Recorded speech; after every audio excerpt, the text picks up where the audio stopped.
చక్రవర్తి రాజు పాపులను సదా అణగదొక్కుతూ ఉండాలి. వీరిని శిక్షింపని రాజు పాపం పంచుకున్నట్లే. ప్రజలు చేసిన ధర్మం వలన కూడా రాజు పుణ్యం పంచుకుంటాడు. ఈ పానశాలలు మొదలైన వాటిని అణచి తర్వాత వాటి మీద ఆసక్తి పెంచుకుంటే అది ఐశ్వర్యనాశకమే. కామే ప్రసక్తక పురుషః కామే ప్రసక్తక పురుషః కిమకార్యం వివర్జయేత్ కిమకార్యం వివర్జయేత్. కామాశక్తి కలవాడు ఏ అకార్యాన్ని వదులుకుంటాడు. రాగానికి కామానికి వశుడైన వాడు మద్యం, మాంసం, పరుల ధనం, భార్య, ఇతరుల సంపదలు వీటినన్నిటినీ అపహరిస్తాడు. అలాగే శాస్త్రం ప్రవర్తింపజేస్తాడు.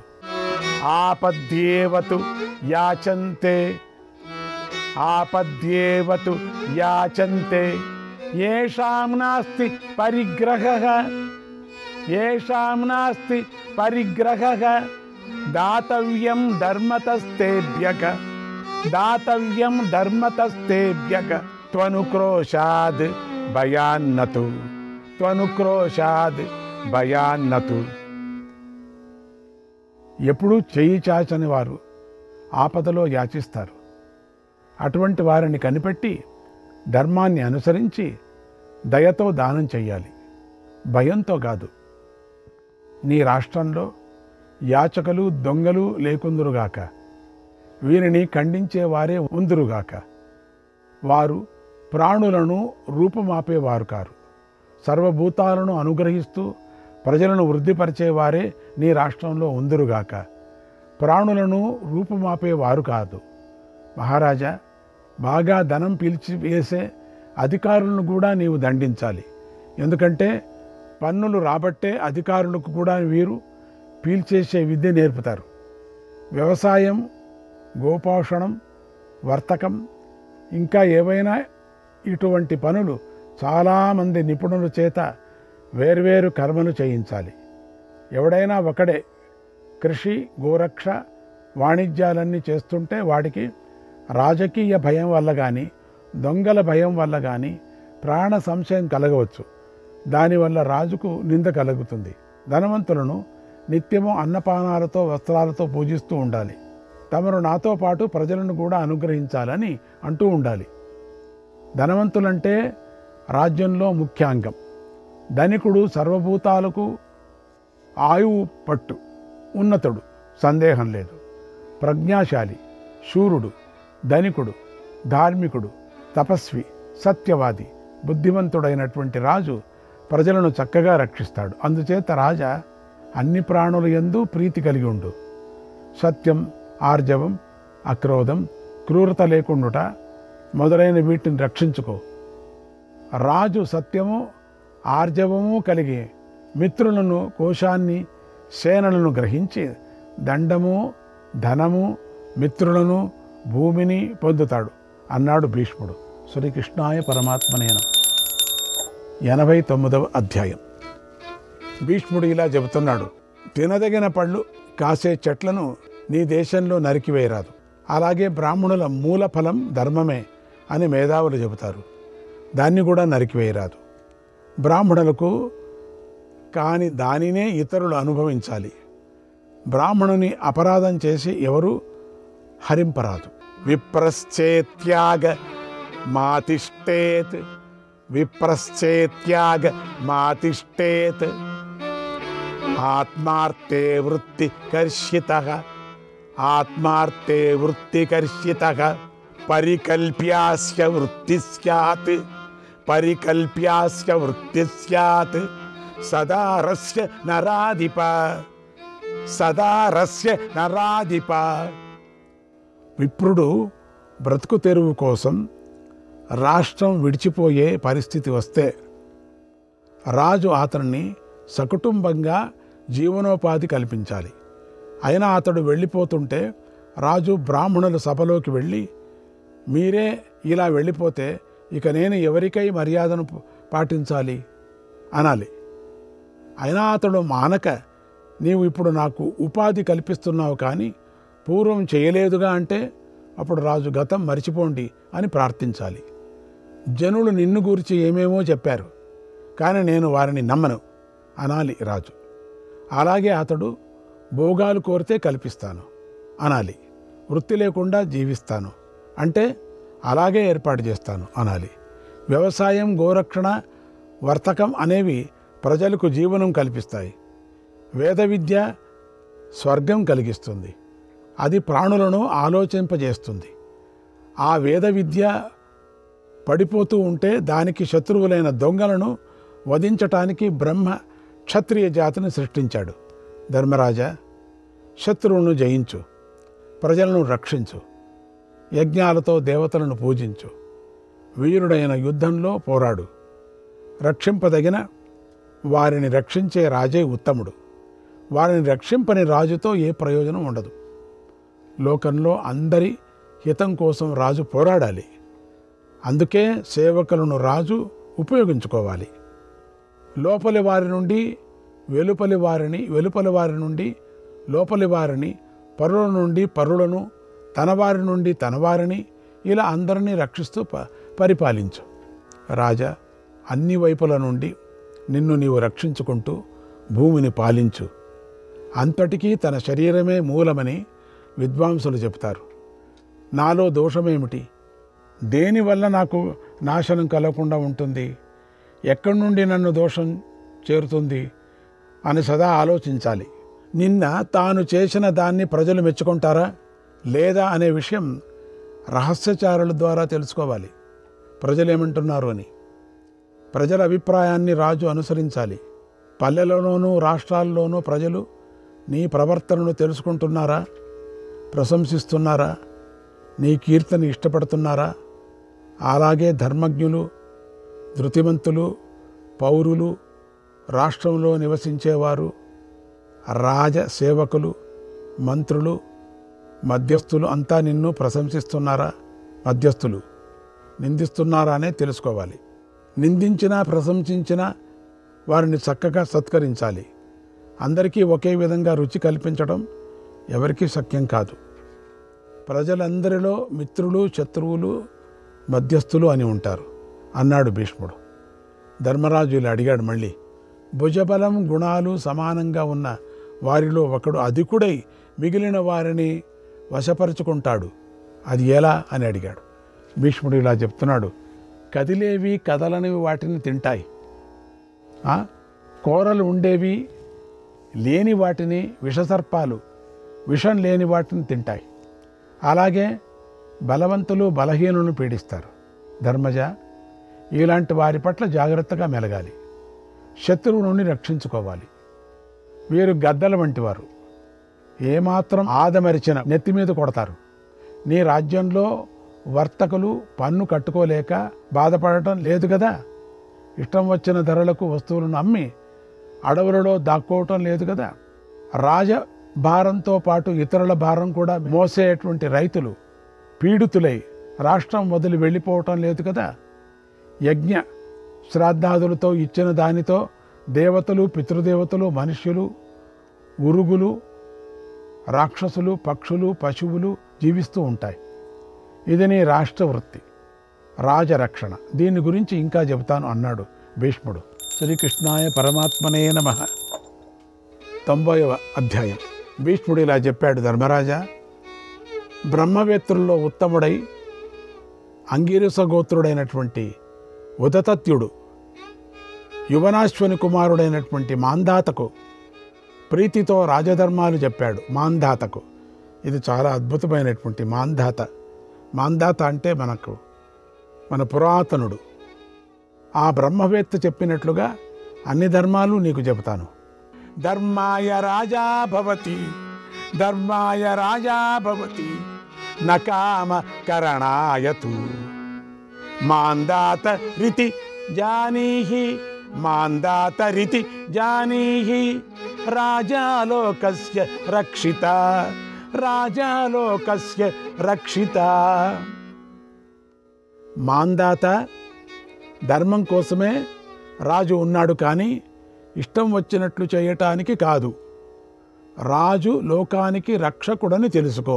రాజాచరతి చేద్ధర్మం, రాజాచరతి చేద్ధర్మం దేవత్వాయైవ కల్పతే, దేవత్వాయైవ కల్పతే. సచేద ధర్మం చరతి, సచేద ధర్మం చరతి నరకాయైవ గచ్చతి, నరకాయైవ గచ్చతి. రాజు ధర్మం ఆచరిస్తే దేవత్వం పొందుతాడు, అధర్మం ఆచరిస్తే నరకానికి పోతాడు. ధర్మే తిష్టంతి భూతాని, ధర్మే తిష్టంతి భూతాని ధర్మో రాజని తిష్టతి, ధర్మో రాజని తిష్టతి. తం రాజా సాధుయ శాస్తి, తం రాజా సాధుయ శాస్తి. సరాజా పృథివీ పతి, సరాజా పృథివీ పతి. సర్వభూతాలు ధర్మం మీద నిలుస్తాయి, ధర్మం రాజు మీద నిలుస్తుంది. ఆ ధర్మాన్ని చక్కగా పాలించే రాజే భూమికి భర్త అవుతాడు. రాజు పరమధర్మాత్ముడైతే ధర్మం సంపదతో సమృద్ధి అవుతుంది. ధర్మం లేకపోతే దేవతలు కూడా నిందింపబడతారు. స్వధర్మంలో ప్రవర్తించే వారికి అర్థాలు సిద్ధిస్తాయి. అందువలనే లోకమంతా శుభం ఆచరిస్తుంది. ధర్మ ప్రవృత్తి కూలిపోతే అధర్మం విజృంభిస్తుంది. ఆ పాపం రాజు నివారించకపోతే అదే మహాభయం, రాత్రి పగళ్ళు కూడా పీడిస్తుంది. నాయనా, రాజు పాపాన్ని వారించకపోతే సజ్జనులకు ఒక వ్యవస్థ ఉండదు. పాపబలం పెరిగిపోతే భార్య లేదు, పశువులు లేవు, పొలం లేదు, ఇల్లు లేదు, ఇవేవి మనుష్యులకు లేకుండా పోతాయి. పాపం నివారింపబడకపోతే దేవతలకు మానవుల పూజలు తెలియవు.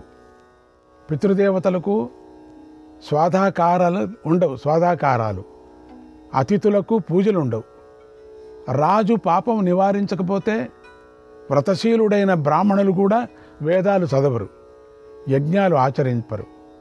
రాజు పాప నివారణ చేయనప్పుడు మానవుల మనస్సు ముసలి జంతువుల మనస్సులాగా కకావికాలం అంటే అవకతవకలవుతూ ఉంటాయి. ఇహపరలోకాలు రెంటిని స్వయంగా పరిశీలించి ఋషులు ఇతడు ధర్మం కాపాడుతాడు అని ఒక మహాభూతాన్ని సృష్టించారు. ఆ మహాభూతమే రాజు. ఎవనిలో ధర్మం విరాజిల్లుతుందో అతడు రాజు. పృథివీ మొదట అనుకున్నాం కదా, మొదటి రాజు ఎవరు? పృథివీ. ధర్మం ఎవనిలో లయించిపోతుందో వాడు వృషలుడు అంటారు దేవతలు. వృష అంటే భగవానుడైన ధర్ముడు. ధర్మాన్ని కనబడకుండా చేసేవాడు వృషలుడు అని దేవతలు అంటారు. అందుచేత ధర్మాన్ని వృద్ధిపరచాలి, వృషలుడు కాకూడదు. ధర్మం వృద్ధి పొందితే భూతాలన్నీ సదా వృద్ధి పొందుతాయి. ధర్మం తగ్గిపోతే అన్నీ తగ్గిపోతాయి. అందుచేత ధర్మలోపం రానీయరాదు. ధనాత్ స్రవతి ధర్మోకి, ధనాత్ స్రవతి ధర్మోకి ధారణాద్వేతి నిశ్చయగా. ధనం నుండి ధర్మం పుడుతుంది. ధారణం చేయడం వల్ల కూడా ధర్మం అన్నారు. ఆ ధర్మం చేయరాని పనులు సీమను అంతం చేస్తుందని చెప్పబడింది. ప్రాణుల కళ్యాణం కోసమే బ్రహ్మ ధర్మాన్ని సృష్టించాడు. అందుచేత ప్రజానుగ్రహం కోసమే ధర్మం ప్రచారం చేయాలి, ప్రవర్తింపజేయాలి. అందుకే ధర్మం అన్నిటికంటే శ్రేష్టమైనదని చెబుతారు. ప్రజలకు మేలు చేస్తూ శాసించేవాడే రాజు. కామక్రోధాలు విడిచి ధర్మాన్నే పాలించు. రాజుకు మేలు చేసే వాటిలో ధర్మమే ఉత్తమం. ధర్మానికి బ్రాహ్మణుడు జన్మస్థానం. అందుచేత బ్రాహ్మణులను సదా పూజించాలి. మాంధాత మాత్సర్యం విడిచి బ్రాహ్మణులకు ఇష్టం కలిగించాలి. వారి ఇష్టాలను తీర్చకపోతే రాజుకు భయం కలుగుతుంది. మిత్రులు పెరగరు కదా, ఉన్న మిత్రులు కూడా శత్రువులు అవుతారు. చిన్నప్పటి నుంచి బలి బ్రాహ్మణులపై అసూయ పెంచుకున్నాడు కదా, అందుచేత అతనితో అగ్నిజ్వాలలాగా ప్రకాశించే సంపద తొలగిపోయింది. అతని నుండి తొలగిపోయిన సిరి దేవేంద్రుని చేరింది. అప్పుడు బలి ఇంద్రునిలో లక్ష్మిని చూసి మనసులో పరితపించాడు. మాందాత, ఇది అసూయ లేదా అభిమానం యొక్క ఫలమని తెలుసుకో. నిన్ను ఆ జ్యోతి వదిలిపోకుండా చూసుకో.